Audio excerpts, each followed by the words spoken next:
माननीय अध्यक्ष महोदय, दोन्ही सभागृहाच्या संयुक्त समितीच्या प्रतिवृत्तानुसार असलेले सन 2024 चे विधानसभा विधेयक क्रमांक 33, महाराष्ट्रानुसार असलेले सन 2024 चे विधानसभा विधेयक क्रमांक 33, महाराष्ट्र विशेष जनसुरक्षा विधेयक 2024 संमत करावे असा मी आपल्या अनुमतीने प्रस्ताव मांडतो।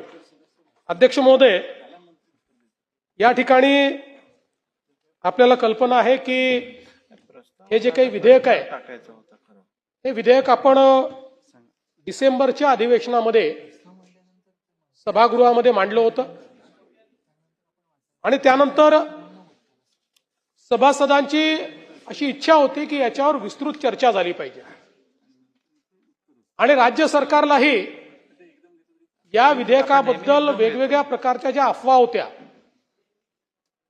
त्या अफवांना योग्य उत्तर मिळालं पाहिजे आणि लोकशाही पद्धतीनं हे विधेयक मंजूर झालं पाहिजे म्हणून आपण हे संयुक्त चिकित्सा समितीकडे पाठवायचा निर्णय घेतला। या संयुक्त चिकित्सा समितीमध्ये श्री चंद्रशेखरजी बावनकुळे माननीय महसूल मंत्री हे समिती प्रमुख म्हणून यांनी चांगलं काम त्या ठिकाणी केलं। या संयुक्त चिकित्सा समितीमध्ये सन्माननीय श्री जयंतराव पाटील, श्री नानाभाऊ पटोले, श्री भास्करराव जाधव, श्री विजय वडेट्टीवारजी, डॉक्टर जितेंद्र आव्हाडजी, श्री दीपक केसरकरजी, श्री अनिल पाटीलजी, श्रीमती मनीषा चौधरी, श्री मंगेश कुडाळकर, श्री अजय चौधरी, श्री रणधीर सावरकर, श्री तुषार राठोड, श्री राजेश पाडवी, श्री रमेश बोरनारे, श्री सिद्धार्थ शिरोळे, श्री मनोज कायंदे हे विधानसभा सदस्य आणि यांच्यासोबत विधान परिषदेचे सदस्य श्री सतेज उर्फ बंटी पाटीलजी, श्री विक्रम काळेजी, श्री शशिकांत शिंदेजी, डॉक्टर मनीषाताई कायंदे, श्री सुनील शिंदेजी, श्रीमती उमाताई खापरे, श्री ज्ञानेश्वरजी म्हात्रे व श्री अमित गोरखे आणि त्याचप्रमाणे श्री अंबादासजी दानवे अशा प्रकारे या सर्व सदस्यांनी या विधेयकावर या ठिकाणी संयुक्त चिकित्सा समितीमध्ये काम केलं। पहिल्यांदा तर मी समिती प्रमुख आणि समितीच्या सर्व सदस्यांचे आभार मानतो की त्यांनी सातत्याने या विषयावर चर्चा करून क्लॉज बाय क्लॉज विचार करून त्याचप्रमाणे जवळपास 12,000 सूचना या जनतेकडून आल्या होत्या त्याचंही वर्गीकरण करून आणि आपला जो अंतिम अहवाल आहे तो अहवाल या सभागृहाला सादर केलेला आहे। मला हे विशेषतः नमूद केलं पाहिजे की हा अहवाल सादर होत असताना या अहवालाला कुठली डिसेंट नोट नाही। हा अहवाल जो आपल्या पुढे आलेला आहे याच्यामध्ये कुठली डिसेंट नोट नाही आहे, ही आनंदाची गोष्ट आहे। जयंतराव, ही फार समाधानाची गोष्ट आहे। ते एक्झॅक्टली तुम्ही जे जे सांगितलं ते सगळं मान्य झालेलं आहे आणि तुम्ही काही चुकीचं सांगितलेलं नाही आणि काही चुकीचं केलेलं नाही। मुळामध्ये हा कायदा आणण्याचं कारण काय आहे तर आपल्याला कल्पना आहे की देशामध्ये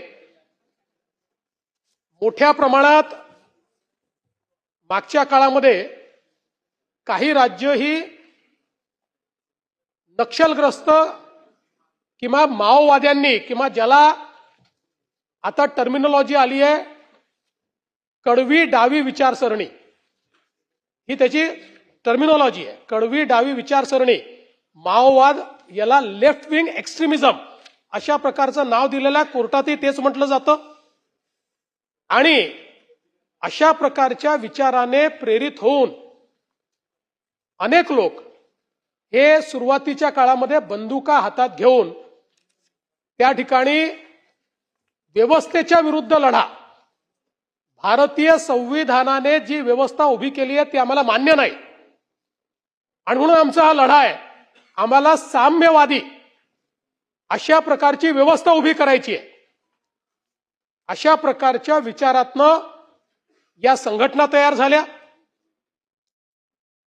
गेल्या काही वर्षांमध्ये केंद्र सरकार असतील, वेगवेगळ्या प्रकारची राज्य सरकार असतील, या सगळ्यांनी मोठ्या प्रमाणात काम केल्यानंतर आता हा जो बंदूक घेऊन जो माओवाद आहे, हा माओवाद हळूहळू संपुष्टाकडे यायला लागलाय. महाराष्ट्र त्याचं उदाहरण आहे की महाराष्ट्रामध्ये पूर्वी 4 जिल्हे आपले माओवादाने ग्रसित होते. आता केवळ 2 तालुक्यांमध्ये आपल्याला त्या ठिकाणी ऍक्टिव्ह माओइझम दिसतंय आणि ते देखील पुढच्या वर्षभरामध्ये त्या ठिकाणी राहणार नाही अशा प्रकारची अवस्था आहे. पण त्याच वेळी याचं दुसरं स्वरूप हे तयार व्हायला सुरुवात झाली ज्यावेळेस ऍक्टिव्ह मिलिटंट्स मिळत नाहीत, त्यावेळी पॅसिव्ह मिलिटंट्स तयार करायचे. आणि म्हणून यातनं मोठ्या प्रमाणात जनसंघटना ज्यांची नावं पाहिल्यानंतर आपल्याला असं वाटतं की ही लोकशाही वाचवण्याकरता तयार झालेल्या संघटना आहेत, पण त्या संघटनांची कारवाई पाहिल्यानंतर ते लोकशाही मानत नाहीत आणि त्या संघटना भारताचं संविधान देखील मानत नाहीत. आणि म्हणून मी आपल्याला या ठिकाणी निदर्शनास आणून देऊ इच्छितो की ही जी माओवादी भारतीय कम्युनिस्ट पार्टी माओवादी जी आता बॅन संघटना आहे, केंद्र सरकारने बॅन केलाय आणि सगळ्यांचं त्या ठिकाणी बॅन आहे, याच्या सगळ्या ऑफशूट आहे, यांचं हे संविधान आहे. हे संविधान काय सांगतं? हे संविधान सांगतं मार्क्सवादी लेनिनवाद माओवाद इनकी गतिविधियों को सभी क्षेत्र में इसके विचारों का मार्गदर्शन करने वाला विचारात्मक आधार क्रांति के एक अंग के रूप में भारतवर्ष में नव जनवादी क्रांति को आगे बढ़ाना तथा उसे पूरा करना है. पार्टी का अंतिम लक्ष्य अधिकतम साम्यवादी व्यवस्था की स्थापना है. यह नव जनवादी क्रांति सशस्त्र कृषि क्रांतिकारी युद्ध अर्थात दीर्घकालीन लोक युद्ध जिसका केंद्रीय कार्यभार इलाकावार सत्ता दखल करना और उसके जरिए आगे बढ़ना यह होगी. दीर्घकालीन लोक युद्ध गांवों से शहरों को घेरते हुए और अंत में उस पर कब्जा करते हुए आगे बढ़ाया जाएगा. इसलिए देहाती इलाके और साथ ही साथ दीर्घकालीन लोक युद्ध एकदम शुरुआत से ही पार्टी कार्य के गुरुत्व केंद्र बने रहेंगे. इस क्रांति की पूरी प्रक्रिया के दौरान पार्टी, सेना और संयुक्त मोर्चा 3 जादुई हथियारों की भूमिका निभाएंगे. जनसंगठन और जनसंघर्ष आवश्यक और अपरिहार्य है, किंतु उनका उद्देश्य युद्ध की सेवा करना है. गुरिल्ला जोनों को और गुरिल्ला आधारों को विकसित करना तथा रूपांतरित करते हुए आधार क्षेत्रों की स्थापना करना और पूर्ण रूप से विकसित एक जनमुक्ति सेना बनाना पार्टी का फौरी और सबसे अनिवार्य कार्यभार है. मी सगळं आपल्याला वाचून दाखवणार नाही, पण त्यातल्या काही महत्वाच्या गोष्टी वाचून दाखवणार आहेत. मग आता याचा उद्देश काय? त्यांनी मग त्याच्यात उद्देश दिलाय. लक्ष्य और उद्देश्य. पार्टी का फौरी लक्ष्य केवल दीर्घकालीन लोक युद्ध द्वारा साम्राज्यवाद और नौकरशाही पूंजीवाद को उखाड़ फेंक कर नव जनवादी क्रांति को संपन्न करना तथा सर्वहारा वर्ग के नेतृत्व में जनता के जनवादी अधिनायकत्व की स्थापना करना है. म्हणजे भारतीय संविधानाला उडतवून टाकायचं आहे. यह आगे साम्यवाद की स्थापना के लिए संघर्ष करेगी. पार्टी का अंतिम लक्ष्य सर्वहारा वर्ग के नेतृत्व में क्रांति को निरंतर जारी रखते हुए साम्यवाद की स्थापना करना और इस दुनिया से शोषण की व्यवस्था को समाप्त करना. आता याच्या पलीकडे सगळ्यात महत्वाचा पॅराग्राफ तुम्हाला वाचून दाखवतो. त्यांचं काय म्हणणं आहे, काय करायचं आहे त्यांना. उसे पार्टी के अधिकार कर्तव्य दिले आहेत. त्यात 16 नंबरचा त्यांचा क्लॉज है कि उसे पार्टी की विचारधारात्मक और राजनीतिक आधारों की रक्षा करनी होगी तथा इसका विकास करने का प्रयास करना होगा और विभिन्न तरह के गैर सर्वहारा प्रवृत्तियों, संशोधनवादी नीतियों, संशोधनवादी प्रवृत्तियों, कार्यशैली, वाम और दक्षिण अवसरवाद. आता इथनं महत्वाचं आहे. काय त्यांना काढायचं आहे? कशाच्या विरुद्ध आहे? अर्थवाद, संसदवाद, कानूनवाद. म्हणजे भारताची संसद आणि भारताचा कानून म्हणजे भारताचं संविधान, सुधारवाद, उदारमतवाद, संकीर्णतावाद, अनुभववाद, मनोगतवाद, ऐसे अराजक विचारों एवं प्रवृत्तियों के खिलाफ अनवरत रूप से विचारधारात्मक और राजनीतिक संघर्ष संचालित करना. कोणाच्या विरुद्ध आहे? देशाच्या संविधानाच्या विरुद्ध, देशाच्या संसदेच्या विरुद्ध, सुधारमतवादाच्या विरुद्ध, उदारमतवादाच्या विरुद्ध, अनुभववादाच्या विरुद्ध आणि मनोगतवादाच्या विरुद्ध निरंतर युद्ध पुकारायचं, अशा प्रकारची यांची नीती आहे. आणि हे कुठे कुठे करायचं? केवळ जंगलामध्ये करायचं असं नाही. मी त्यातला मधला पोर्शन वाचतोय. नगर शहर कमेटी उसी स्तर में चुनी जाएगी. पार्टी सेल इसके किसी एक गांव में अथवा 2 या 3 गांवों को मिलाकर अथवा एक फैक्ट्री अथवा एक शैक्षणिक संस्थान में अथवा मोहल्ले में अथवा 2-3 मोहल्लों को मिलाकर 3 से 5 सदस्य ये चुने जाएंगे और जन संगठनों की इकाइयों में सेल गठित किए जाएंगे. हे जे आपण ज्याला शहरी माओवाद म्हटलं, शहरी नक्षलवाद म्हटलं, तो हा आहे. हे त्यांचं डिझाईन आहे. आणि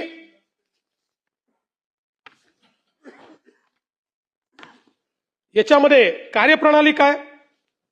पार्टी शुरू से ही सेना पर पूर्ण नियंत्रण करेगी. चूंकि पार्टी क्रांति की संपूर्ण राजनीतिक रणनीति और कार्यनीति का निर्धारण करती है, इसलिए यह अपने सामने दीर्घकालीन लोक युद्ध के विकास के स्तर को ध्यान में रखते हुए सेना के भीतर पार्टी संगठनों और कार्यप्रणाली और उनके रूपों को भी निर्धारित करेगी. आणि जन संगठनों की कार्यकारिणी कमेटियों में पार्टी फ्रैक्शन गठित किए जाएंगे. वास्तविक जनसंघटन म्हणजे हे जे ज्या संघटना आपण बॅन करा म्हणतोय त्या संघटना म्हणजे जनसंघटन म्हटलेलं आहे.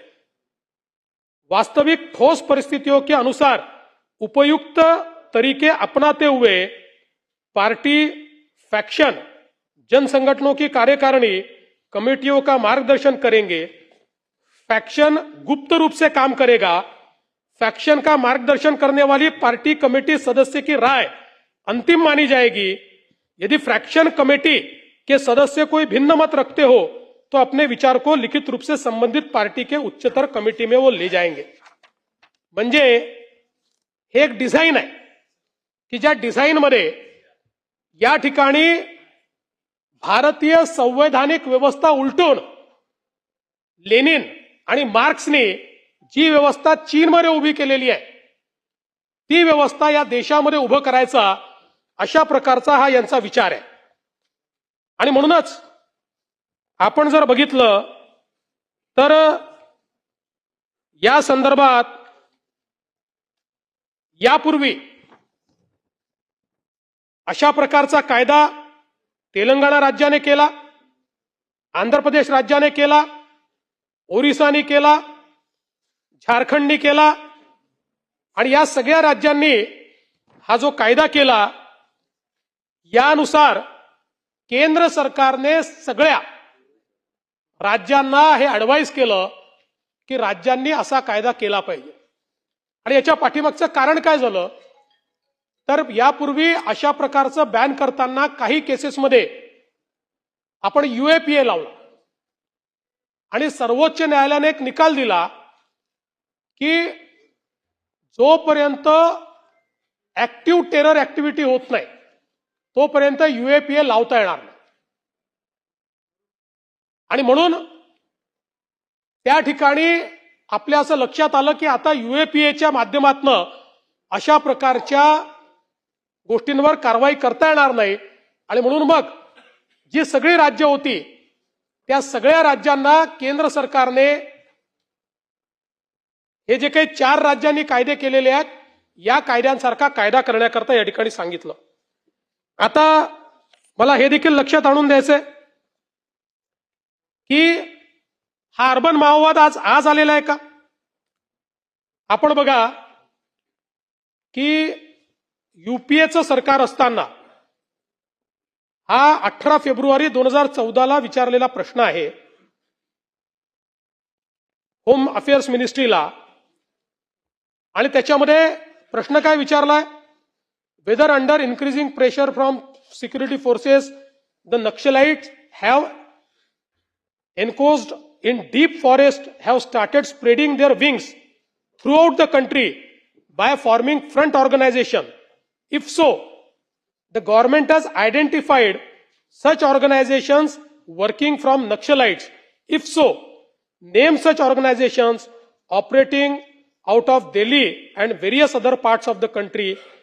The details of the action taken to keep watch on the operations of the organization and the action taken against them. त्यावेळी होम मिनिस्टरनी दिलेला या ठिकाणी रिप्लाय आहे. ज्या रिप्लायमध्ये त्यांनी काय म्हटलंय? On the occasions during operation by security forces the CPI Maoist underground cadres shift to softer areas including urban areas looking for safe hideouts. On such occasions, the overground front organizations provide safe hideouts to armed cadres. The front organizations also facilitate procurement of supplies to the Maoist war machinery. They also initiate legal action on various issues to slow down the enforcement regime. They also adept at the dissemination of propaganda and disinformation to demonize the state and security forces. Of late, it has also come to notice that members of such fronts and organizations are mentoring professional revolutionaries to be inducted in the underground movement. दुसरं उत्तर त्यांनी काय दिलंय? Yes, madam, the list of active front organizations of the CPI Maoists operating in the country is annexed. The activities of CPI Maoist and its front organizations are closely monitored and suitable action wherever warranted is taken by the state government concerned. आणि मग त्यांनी ही यादी दिली आहे, प्रत्येक राज्याची यादी दिली आहे. आंध्र प्रदेश, बिहार, छत्तीसगड, दिल्ली, गुजरात, झारखंड, कर्नाटका, केरळ, महाराष्ट्र आणि ओडिसा, पंजाब, तमिळनाडू, उत्तराखंड, उत्तर प्रदेश, वेस्ट बेंगॉल अशी यादी दिलेली आहे. आपण जर बघितलं तर आता महाराष्ट्राची जी यादी UPA सरकारने दिली आहे, नावं जर आपण बघितले तर असं वाटतं की या किती चांगल्या ऑर्गनायझेशन्स आहेत. दंडकारण्य आदिवासी किसान मजदूर संघटना, क्रांतिकारी आदिवासी महिला संघटन, रिव्होल्युशनरी डेमोक्रेटिक फ्रंट, विरोधी सांस्कृतिक चळवळ, Indian association of people's lawyer, committee against violence on women, Kabir Kala Manch. मी दिलेलं नाहीये. UPAच्या सरकारने हे लोकसभेमध्ये या फ्रंटल ऑर्गनायझेशनची ही दिलेली माहिती आहे. आणि एवढंच नाही तर या संदर्भात UPAच्या सरकारमध्ये एक ॲफिडेव्हिट कोर्टामध्ये दाखल झालेला आहे. ज्या ॲफिडेव्हिटमध्ये अतिशय स्पष्टपणे या ठिकाणी त्यांनी सांगितलेलं आहे की द सेकंडरी स्ट्रॅटेजी, म्हणजे खूप सगळं त्याच्यावर अर्बन माओइझमवरच आहे. त्यांनी शब्द यूज केलाय अर्बन माओइस्ट, पण याच्यामध्ये मी सगळं वाचून दाखवत नाही.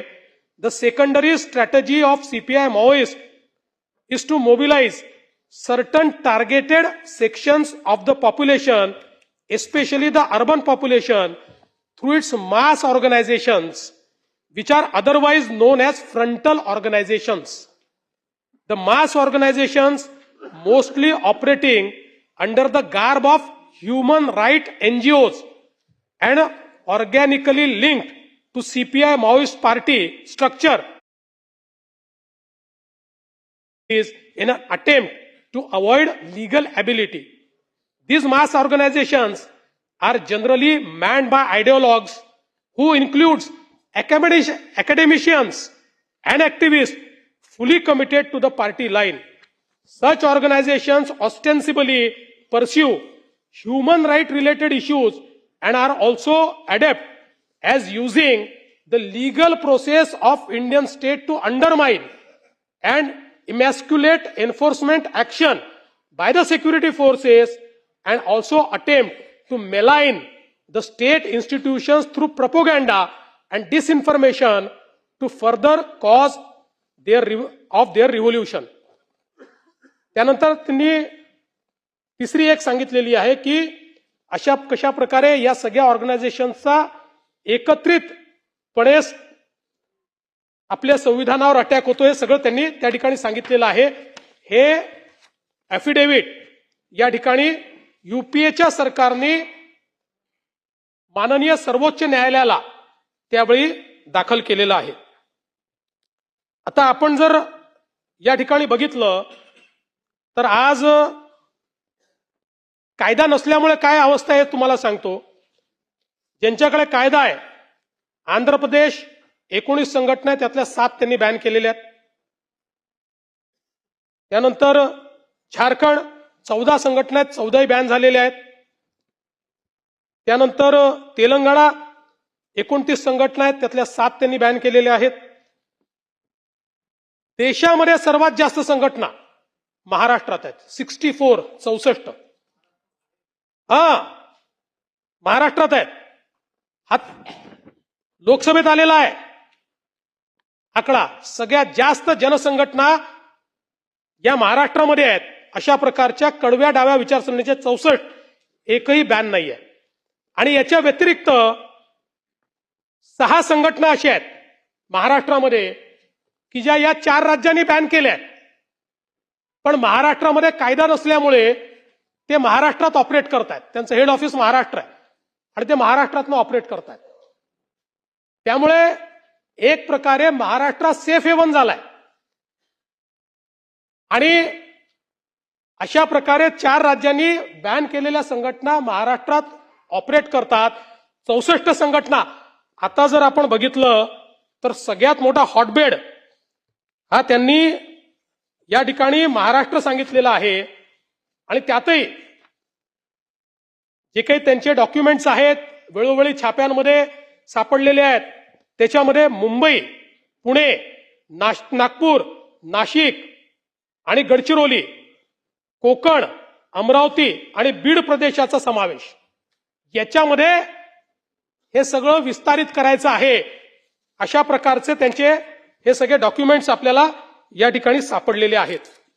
आणि म्हणूनच हा जो काही कायदा आपण या ठिकाणी करण्याचा प्रयत्न करतो आहोत, अशा प्रकारे आता जेव्हा गडचिरोली सारख्या ठिकाणी ऍक्टिव्ह केडर संपताय, त्याचवेळी पॅसिव्ह अशा प्रकारे भारतीय संविधानाच्या विरुद्ध चीड निर्माण करायची, लोकांचं ब्रेन वॉश करायचं, जसं ISI किंवा आयसिस हे रॅडिकलायझेशन करतं. हे वेगळ्या प्रकारचं रॅडिकलायझेशन आहे. आणि याच्यामध्ये जे ऍफिडेव्हिट मी वाचलं त्यात त्यांनी डिटेलही दिले आहेत. चांगल्या चांगल्या प्राध्यापकांचं ब्रेन वॉश करतात, चांगल्या चांगल्या ब्युरोक्रॅटचं ब्रेन वॉश करतात. अशा प्रकारची त्यांची मोडस ऑपरेंडी आहे. आणि म्हणून हा कायदा आपण तयार करायला घेतलेला आहे. आणि आता या कायद्याच्या संदर्भात काही लोकांच्या मनामध्ये संभ्रम आहे. पहिल्यांदा तर या कायद्यामध्ये इंडिव्हिज्युअलला अटकच करता येत नाही. कोणालाही व्यक्तीला डायरेक्ट अटक करता येत नाही. जेव्हा एखादी संघटना बॅन होते, बॅन झालेल्या संघटनेचा जर तो सदस्य असेल तरच त्याला अटक करता येते. त्यामुळे हे जे काही सांगितलं तर सरकारच्या विरोधात बोलतात म्हणून आम्ही अटक करून टाकू, विरोधाचा आवाज दाबण्याकरता, हे कुठेही या कायद्यात नाही, असं करता येत नाही. नाही, असं करताच येत नाही. आणि असं करायचा प्रयत्न केला तर असा कायदा टिकू शकत नाही. दुसरं, आपण जर बघितलं असेल तर या कायद्याने सगळ्यात मोठं मेकॅनिझम काय उभं केलंय? सगळ्यात मोठं मेकॅनिझम हे आहे की एखादी संघटना अशा प्रकारचं काम करते असं लक्षात आल्यानंतर राज्य सरकारला किंवा पोलीस जो काही यंत्रणा आहे त्या यंत्रणेला ते नोटिफाय करावं लागेल आणि एका प्राधिकरणाकडे जावं लागेल. प्राधिकरणात कोण आहे? हायकोर्ट जज, डिस्ट्रिक्ट जज आणि पीपी, अशा 3 जणांचं प्राधिकरण आहे. या प्राधिकरणापुढे जाऊन हे सगळे पुरावे मांडावे लागतील आणि त्यांनी हे पुरावे बरोबर आहे असं जर सांगितलं तरच नोटिफिकेशन काढता येईल, आणि नोटिफिकेशन काढलं तरच मेंबरवर कारवाई करता येईल. म्हणजे हा पहिला कायदा असा आहे की ज्या कायद्यामध्ये एखाद्याला दोषारोप ठेवायच्या आधी किंवा एखाद्याला पकडायच्या आधी पहिले आपण न्यायालयाकडे चाललोय, पहिले न्यायालयाची परवानगी घेतोय, न्यायालयीन व्यवस्थेची परवानगी घेतोय की बाबा हे बघा आमच्याकडे पुरावे आहेत, आणि त्या पुराव्याच्या आधारावर जर त्यांना वाटलं की पुरावे बरोबर आहेत तर ते परवानगी घेतील, तर नोटिफिकेशन कन्फर्म होईल. नोटिफिकेशन कन्फर्म झालं तर पुढची कारवाई काय? तर मग बँड ऑर्गनायझेशन, जसं सिमी बॅन झाली मागच्या काळामध्ये. आता सिमी जेव्हा बॅन झाली, सिमी तर युएपीए मध्ये झाली, पण सिमी जेव्हा बॅन झाली त्यावेळी युपीएचं सरकार होतं. सिमी बॅन झाल्यानंतर त्याचे ऑफिसेस अटॅच झाले. सिमीमध्ये जे काम करत होते त्या लोकांना त्या ठिकाणी अटक करण्यात आली, ऍक्टिव्ह केडरला अटक करण्यात आली, जे त्याला फायनान्सिंग करत होते त्यांना त्या ठिकाणी अटक करण्यात आली. मग आपल्या लक्षात आलं की सिमीचं स्वरूप बदलून त्यांनी पीएफआय तयार केलाय. मग त्याच्यावर आपण अशा प्रकारची कारवाई केली. असंच याच्यामध्ये कोणालाही उचलून अटक करता येणार नाही. त्या संघटनेच्या विरुद्ध या प्रकारचे पुरावे सापडल्यानंतर त्या फोरम पुढे जावं लागेल, त्या फोरमची मान्यता घ्यावी लागेल. ती मान्यता घेतल्यानंतर त्यांनी मान्यता दिली तरी कारवाई करता येईल, आणि त्यांनी मान्यता दिल्यानंतर 1 महिन्यापर्यंत त्या संघटनेला मुभा आहे की ते हायकोर्टात जाऊ शकतात. म्हणजे एवढ्या मोठ्या फोरम नंतरही त्यांना हायकोर्टात जायची मुभा आहे. आणि आपण एक लक्षात घेतलं असेल तर देशामध्ये जेवढे विशेष कायदे आहेत या सगळ्या विशेष कायद्यामध्ये फर्स्ट ज्युरिडिक्शन हायकोर्ट आलाय, म्हणून ते विशेष कायदे आहेत. जर आपण नॉर्मल कायदा केला तर फर्स्ट ज्युरिडिक्शन सेशन कोर्टाला देतो, जीएमएफसीला देतो, पण स्पेशल कायदा केला तर फर्स्ट ज्युरिडिक्शन आपण हायकोर्टाला देतो. तशा प्रकारचं याचं हायकोर्टाला ज्युरिडिक्शन दिलेलं आहे. त्यामुळे कोणालाही तुम्ही उचलून काही करून टाकलं असं नाहीये. समजा या 3 लोकांच्या बेंचने आपल्याला अलाउ केलं आणि आपण नोटिफिकेशन काढलं, पुन्हा हायकोर्टाची स्क्रुटिनी आहे त्याच्यावर की जे हायकोर्ट पुन्हा एकदा त्या ठिकाणी या 3 लोकांनी केलेलं बरोबर आहे की नाही बघणार आहे, आणि त्यानंतर ही सगळी कारवाई या ठिकाणी होणार आहे. त्यामुळे कुठेही राज्य सरकारला अब्यूज करणं, पॉवर अब्यूज करणं, पोलिसांना पॉवर अब्यूज करणं, अशा प्रकारची कुठेही त्या ठिकाणी व्यवस्था नाहीये. अतिशय बॅलेन्स्ड अशा प्रकारचा कायदा केलेला आहे. आणि मी हे सांगतो आणि दाव्याने सांगतो, इतर 4 राज्यांमध्ये जो कायदा केलाय त्यापेक्षा प्रोग्रेसिव्ह कायदा आपला. इतर 4 राज्यांमध्ये इतका लिवे दिलेला नाहीये. पण आपण, कारण आपल्याला कोणाला त्रास देण्याकरता कायदा करायचा नाहीये, पण भारताच्या संविधानाच्या विरुद्ध आपल्याच लोकांना जे लोक ब्रेनवॉश करतायत त्यांच्यावर कारवाई करणं ही आपली काळाची गरज आहे. आणि म्हणून आणि आता एक्झिस्टिंग कायदे अशा प्रकारची जागा त्या ठिकाणी आपल्याला देत नाहीयेत. मागच्या काळामध्ये काही लोकांनी सांगितलं की पत्रकारांनी तुमच्या विरोधात लिहिलं तर तुम्ही त्यांना पकडाल.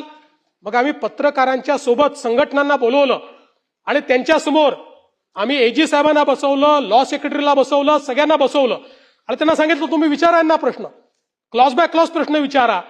आणि त्यांचंही समाधान झालं की कुठल्याही पत्रकारावर कारवाई करता येत नाही, कुठल्याही राजकीय नेत्यावर कारवाई करता येत नाही, आणि ज्यांच्यावर कारवाई करायची त्यांच्यावरही कारवाई ही थर्ड फोरमनी, ज्याच्यामध्ये जजेस आहेत, त्या फोरमनी मान्यता दिल्यानंतरच ती करता येते.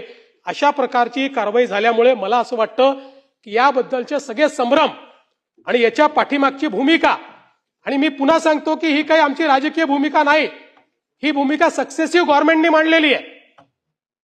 आणि हे जे 4 कायदे झाले, कुठे टीडीपीचं सरकार आहे,